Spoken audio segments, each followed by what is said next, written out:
At Christmas, my parents handed out matching boxes to all my siblings. I opened mine and found nothing inside.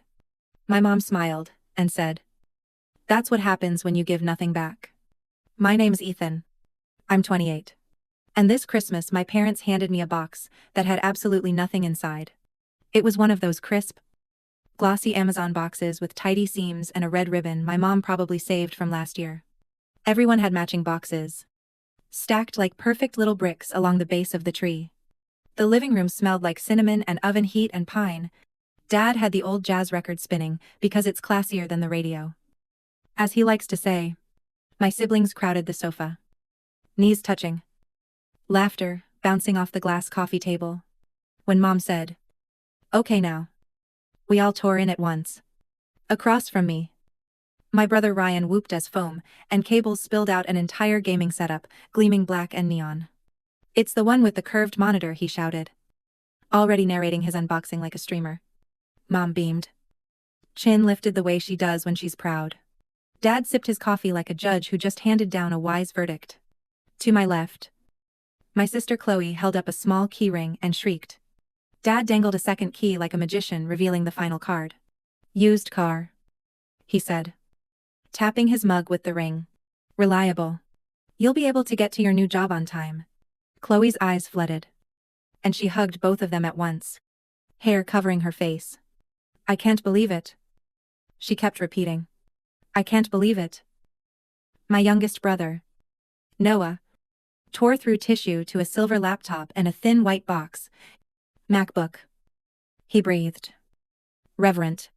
And wireless earbuds. He opened and closed the lid like a panting kid at the window of a toy store. "This is insane."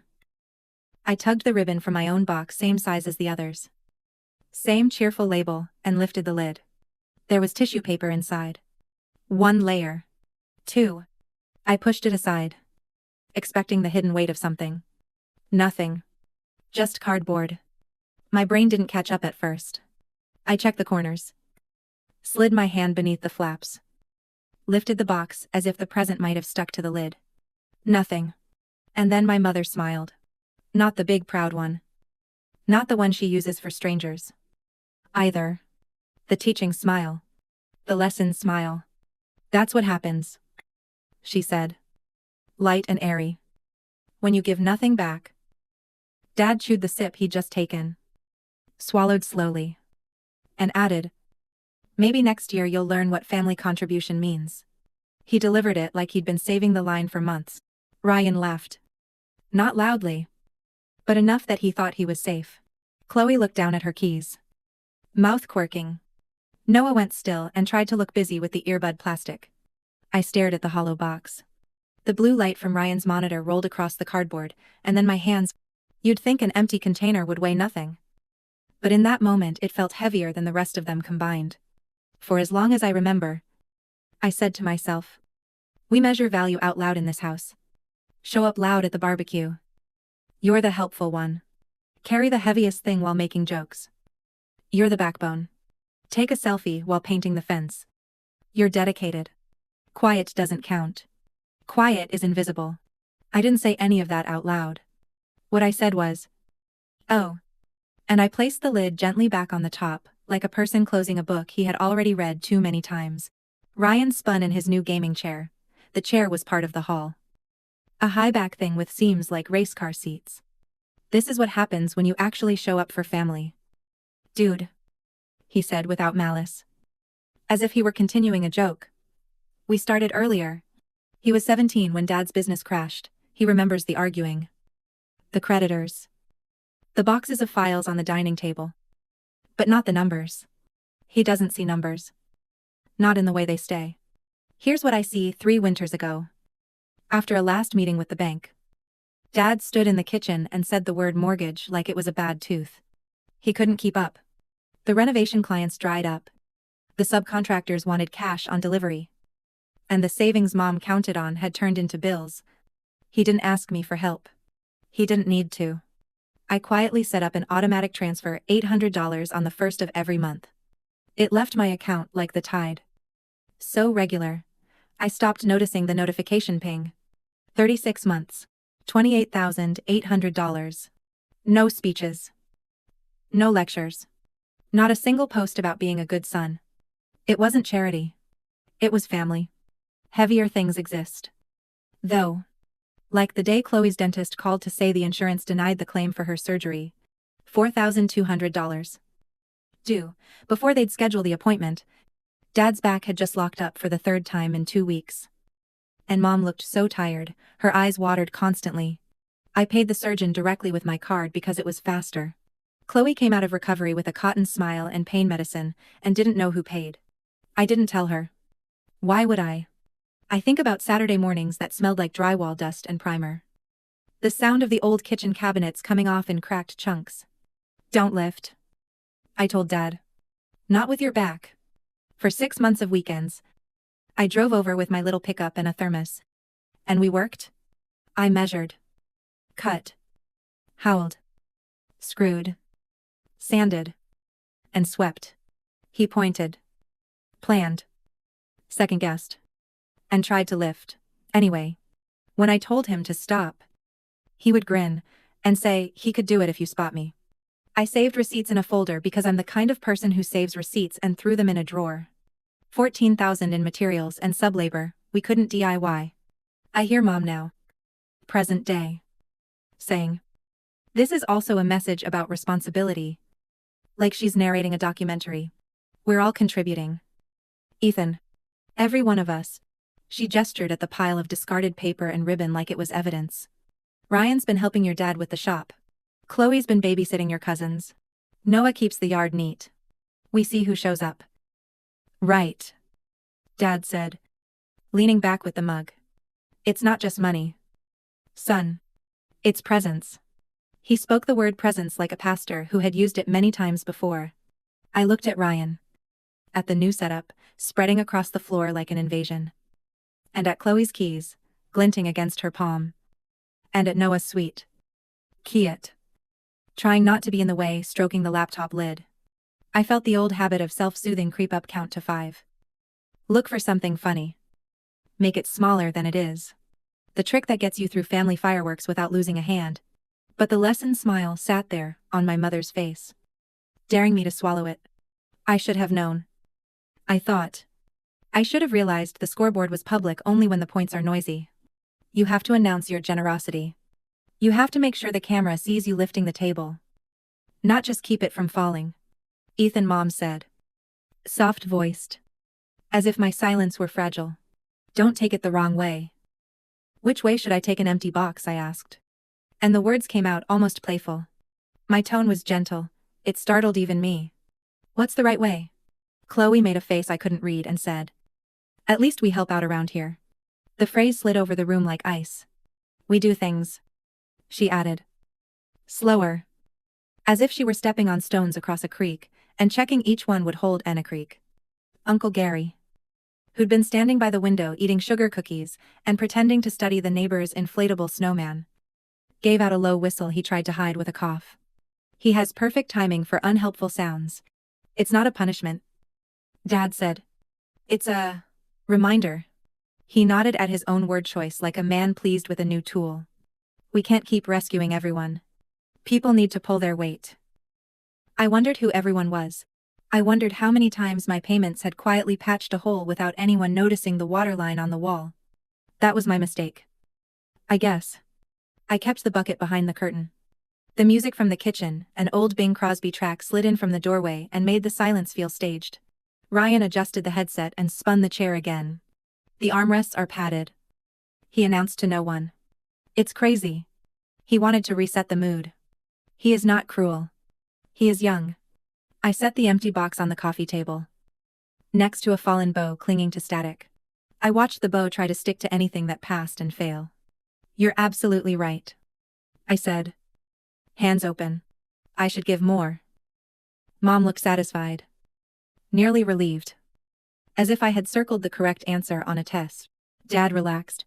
Chloe leaned back. Keys chiming against her ring.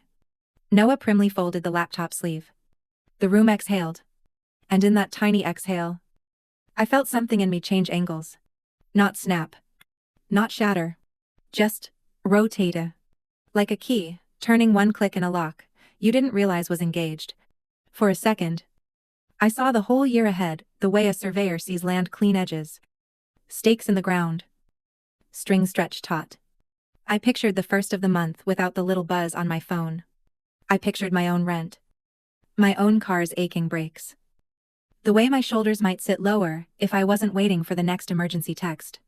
I pictured an empty box arriving at their bank instead of mine.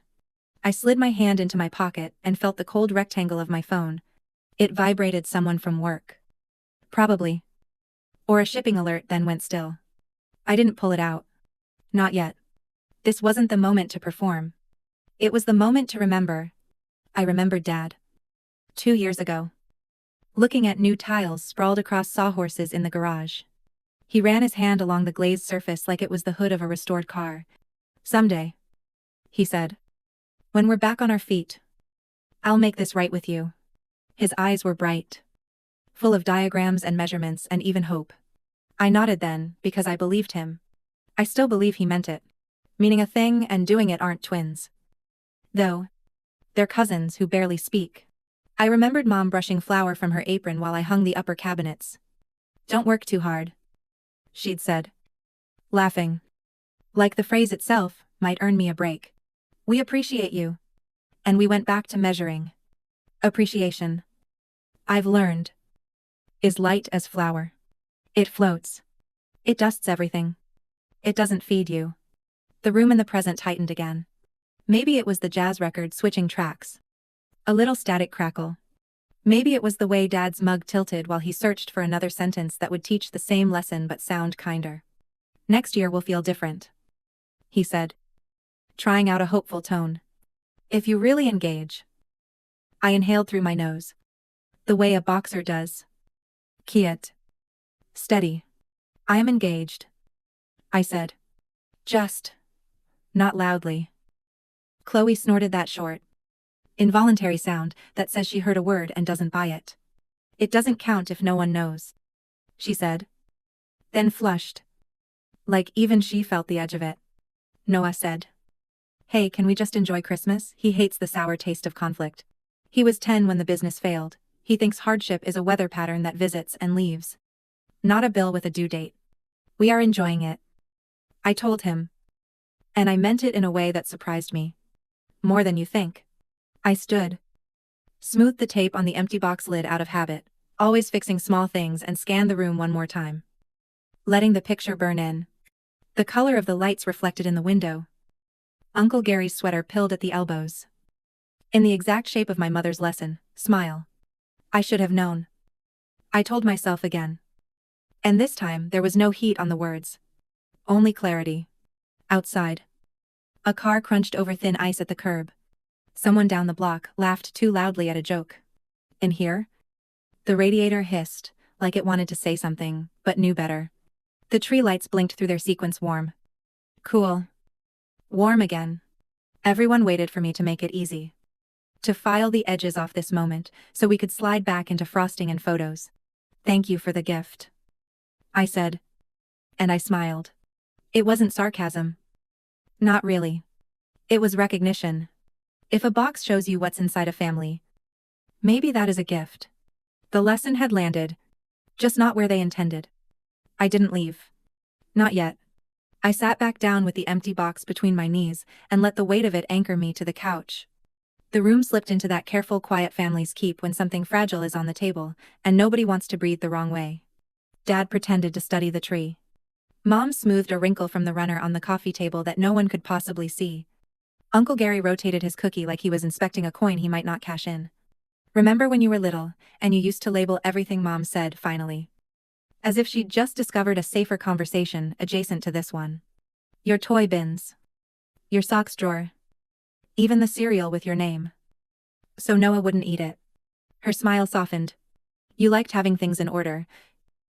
That was me, I said. Still is. I tapped the box. It helps me keep track. Ryan spun once. Slower. Trying to pick up the thread. A had a label maker. He told nobody. Half grinning. He labeled the label maker. Holden child behavior. Uncle Gary tossed in. Grinning. He meant it as a nudge. A laugh line. Instead, the word hit the rug and stuck there. In our house, the unspoken category was always present, the one who shines. Sometimes it was Chloe when she landed Student of the Month, when she got the internship, when she posted the perfect family photo. Sometimes it was Ryan, the athlete phase, the robotics team phase. Now this streaming dream that swallowed the garage. Sometimes it was Noah, simply for being sweet and not asking for much. The spotlight moved, but it never settled on the consistent, quiet things. It didn't find $800 sliding out of an account on the first of the month. It didn't land on Saturdays spent in dust. It glowed on noise.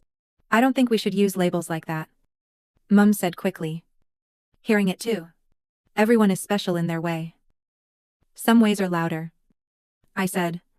That's all. Chloe, twirling her keys, shrugged. Well, you know, you go quiet for months and then show up and expect what I asked. A filled box. She looked at Mom for a cue and didn't get one. Expect recognition. I guess, she said. The word sharp from being swallowed so often. It's not how we do it here. That's the point, I said. And it came out without heat. I finally got it. Dad cleared his throat. Look, if we've messed up the presentation, that's on us. All right. But son, there are other ways to contribute than money. I told you, you can't just throw cash at a problem and leave. I almost laughed at the idea that I was leaving. I didn't throw anything, I said. I planned. I made a budget. I carved a piece off my life every month and sent it here. Quietly. That's not throwing. That's removing bricks with care so the wall doesn't fall on you. I paused. And I didn't leave. I was here. In this kitchen. Every Saturday for half a year. Dad's face softened in that guilty way that says he remembers the cabinet hung just slightly out of square until we shimmed it. He rubbed his back without thinking. We were going to repay you for those materials, he said. You know that. We talked about it. I know, I said. You said eventually. Oh. Noah slid an inch closer on the couch. And like proximity could pour water on the spark. Ethan helped me with my math. He blurted. All last spring. Like, every Tuesday. See, Mom leapt at the handle. We do appreciate. We do. Uncle Gary, traitor to convenience, said softly. Appreciation and accounting aren't the same thing. There it was, the line I hadn't found yet. The thing that made all the other sentences stop skidding. I looked at him. I'm surprised. He shrugged and bit his cookie. Worked 30 years in payroll, he said. Mouth full. Thank you notes, don't keep the lights on. A brittle crack ran through the mood. Ryan's grin fawed it. He leaned forward. Arms on knees. Okay. But like, we actually help. 2. I've been at the shop with Dad after school. Howling. Sweeping. Sorting. Every week. He looked to Dad for confirmation. He has. Dad said quickly. He's been good. I know, I said. That's great. Rye. That's real. I'm not scoring against you. It just feels like you don't show up the way the rest of us do, Chloe said. Softer now. Like she'd decided to try honesty as a tactic. You miss dinners. You skip cousin birthdays. You don't come to church on the big Sundays. Then, when things are hard, you fix it without telling anyone and nobody knows. I show up on the first, I said. Every single month. I didn't raise my voice. It somehow made the numbers louder. 800. For 3 years. 28,800. I let each zero land. Plus 14,000 in materials and subwork for the kitchen. Plus the 4,200 for your surgery when the insurance denied it. That's not me pulling rank. That's me reminding myself I didn't imagine doing those things. Chloe's face went pale at the surgery figure. She looked at Mom. Then, back at me. I didn't know you paid that. She whispered. I thought Dad. We were going to. Dad said quickly. We were sorting out a plan with the clinic. And then Ethan. Paid the invoice. I finished. Because they wanted it up front, and you were in pain. The radiator hissed again. Like it was keeping score. Noah's laptop lid reflected the tree lights in a grid. For as long as I remember. I said. And the sentence stretched back 12 years to my first job bagging groceries. When I do things quietly, it's like it doesn't count. Mom flinched. That's not fair, she said. But the sound after the words was a sigh. And the sigh said she knew it might be. You've always been independent. That's the word we use when someone carries their stuff, so we can carry less. I said. Independent. Why are you doing this now? Ryan asked. Hands splayed. Palms up. Like, today. I looked at the box. Then at him. Because a box told me the truth better than anyone has in a long time. He stared. Baffled. He will understand later. Or not. I'm learning the difference between what people can't see and what they refuse to. Mom tried again. Chasing a softer path. Honey. Things have been tight. We wanted to make Christmas feel special. Your brother's setup is an investment in his future. Chloe needs a car for work. Noah's computer is for school. We weren't thinking about symbolism. We messed up the delivery with yours. We should have gotten you, she blinked at the box. Searching for a safe noun. In something to open. You did. I said. You gave me clarity. Uncle Gary coughed a laugh and then pretended to choke to cover it. Mom shot him a look that could sand furniture. I'm not angry the gifts weren't equal.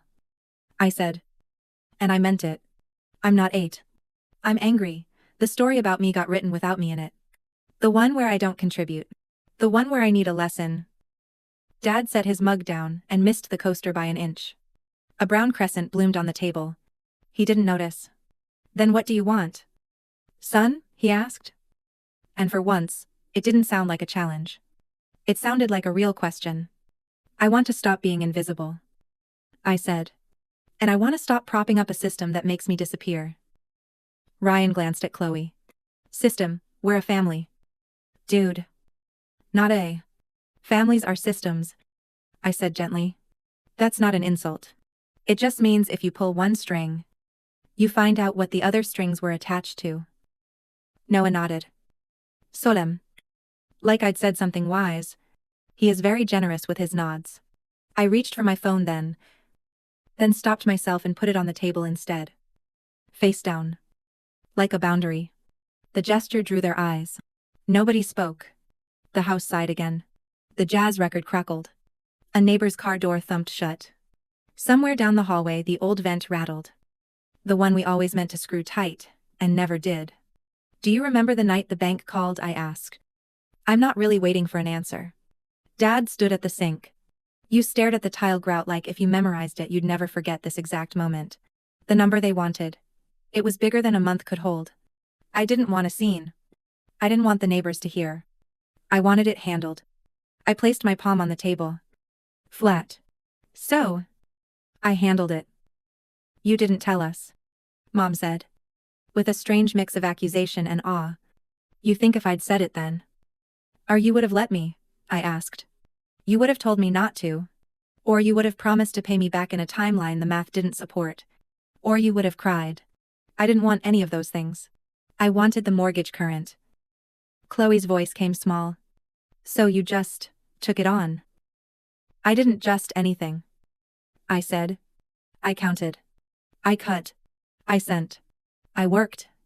I kept the paper trail because that's who I am. I met Dad's eyes. I didn't keep score to throw it in your faces. I kept score so I'd know I wasn't inventing my usefulness. Nobody had a comeback for that. Ryan looked at his hands. Noah balanced his new laptop on his knees like a fragile animal. Mom's mouth trembled. Dad stared at the coffee stain like he could reverse it by thinking hard. I should have known. I said again. Quieter now.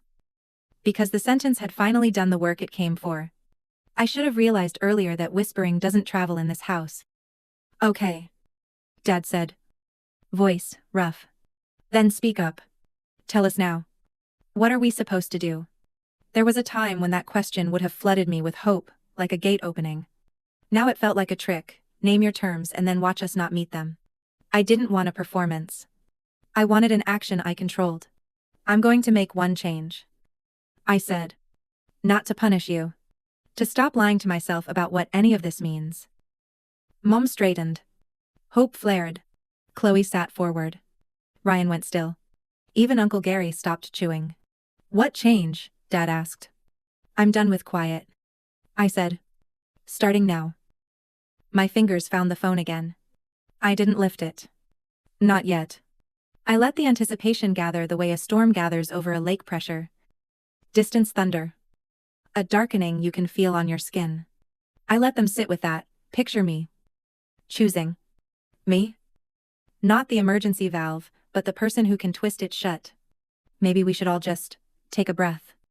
Noah murmurit. Always the peacemaker. Eyes flicking between us like we were plates he could catch if we fell. We can figure it out. We will. I said. And I meant it in a new way. But not the way you think. The lights on the tree blinked warm. Then cool. Then warm again. I could hear the kitchen clock ticking. The one that always runs 3 minutes fast. Outside. The wind lifted the edge of the porch wreath and set it down again. The house. My childhood house. Waited to see who I was going to be. I flipped the phone over so the screen faced me. My reflection hovered in the black glass for a beat. Tree lights scattered across my forehead like little warnings. Then the lock screen slid away under my thumb. Every app sat where it always sits. Little squares in a grid. A beat made visible. I opened the banking app. Ethan. Mom said. Noticing the movement. A name can be a plea, if you hold it right. I scrolled. Accounts. Transfers. The scheduled draft labeled the way I label everything, family mortgage first of month. I had written the description 3 years ago on a Tuesday night after work. On the same night, I set up an alert that buzzed my pocket at 9:02 a.m. so I could double-check the balance and not get caught short. Behind me.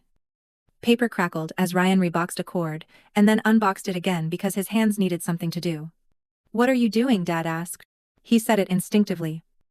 The way a driver taps the brake when a light ahead turns yellow. His coffee cup froze halfway to his mouth. Heat wavered over the rim. I kept my voice even. Taking your advice. My advice, he blinked. Honestly unsure which lecture he was about to hear, quoted back. You told me to learn what family contribution means. The screen brightened my face. My thumb hovered over the toggle that runs a whole river. I'm applying the lesson. Chloe sat forward. Keys clinking. Hold on. She said.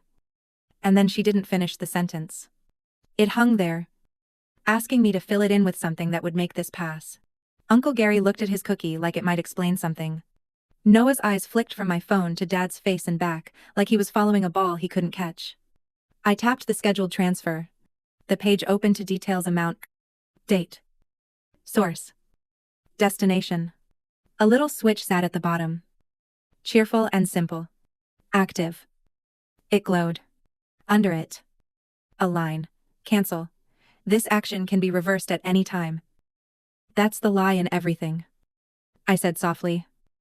More to myself than to them. That you can put it back exactly how it was. Ethan. Mom said again. Her voice had moved from lesson to panic in 2 steps. Let's talk first. We didn't mean. I slid the switch. The color drained from it. The scheduler vanished. A new label popped up: status inactive. No drama. No sound effect. Just the quiet clicking of an invisible gear as it disengaged. Ryan made a startled noise. You didn't just. I did. I said. Dad held his cup in the air. It looked absurd there. Like a paper moon in a school play. He set it down too hard.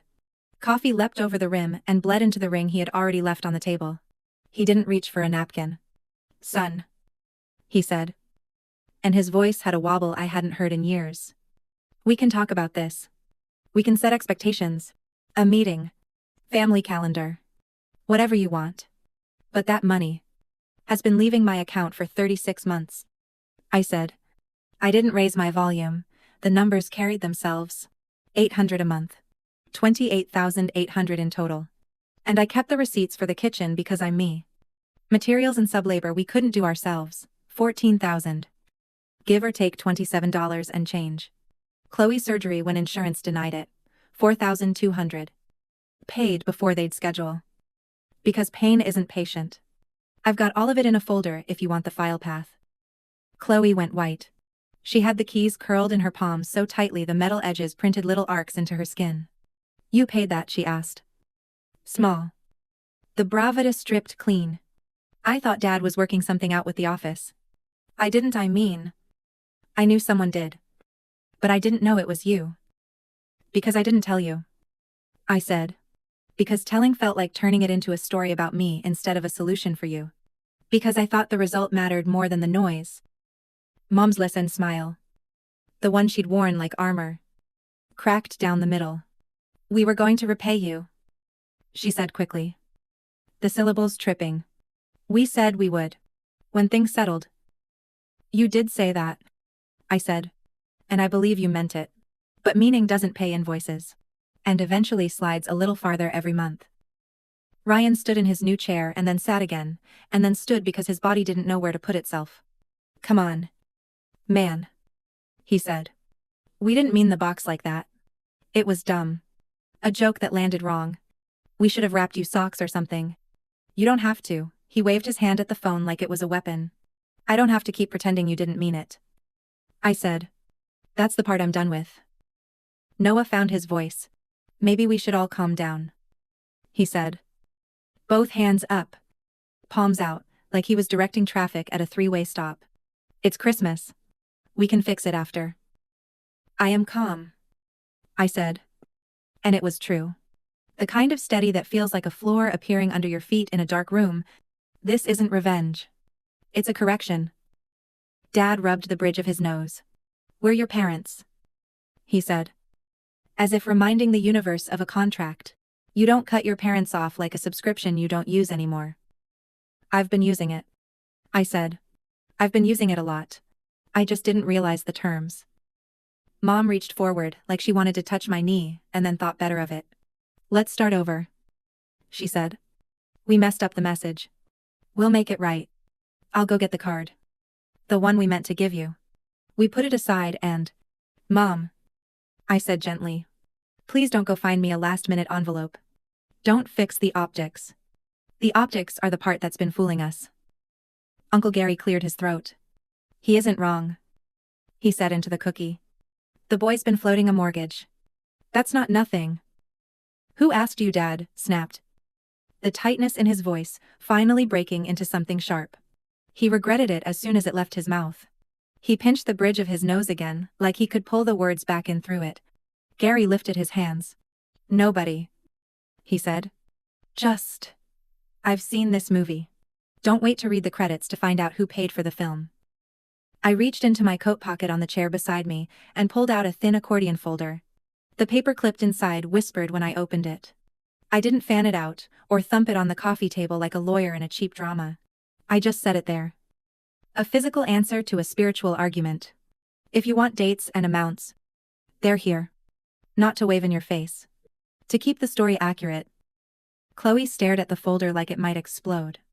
You really kept everything. I keep everything. I said. It's how I tell the truth when my memory gets crowded. Ryan's hands were on his head now. He dropped them. He picked them up. Okay, but if you cancel... The bank. He looked at Dad. Not finishing. The bank will do what the bank does. I said. Send a notice. Charge a fee. Call. You'll take their call. You'll make your own plan. Mom's voice frayed. We can't replace that money right now. She said. Almost whispering. Like if she kept the volume low, the reality would follow suit. January is thin. The clients don't book till spring. We were counting on... She stopped. Counting on. The phrase wilted between us. I picked up the empty box lid again and set it down. Aligning the tape seam with the edge, because muscle memory runs the show when your heart is steady. That's the point. I said. A long minute collected in the room. The song on the stereo ended, and the needle hovered. Static fussing at the silence, like a cat at a closed door. Uncle Gary finally took his plate to the kitchen and ran water he didn't need to run. Dad leaned forward. Guilty and honest. He admitted the house had fallen apart under him, and that my quiet help let him keep his pride. I told him I was done with invisible rescues from now on. We use numbers, plans, and deadlines.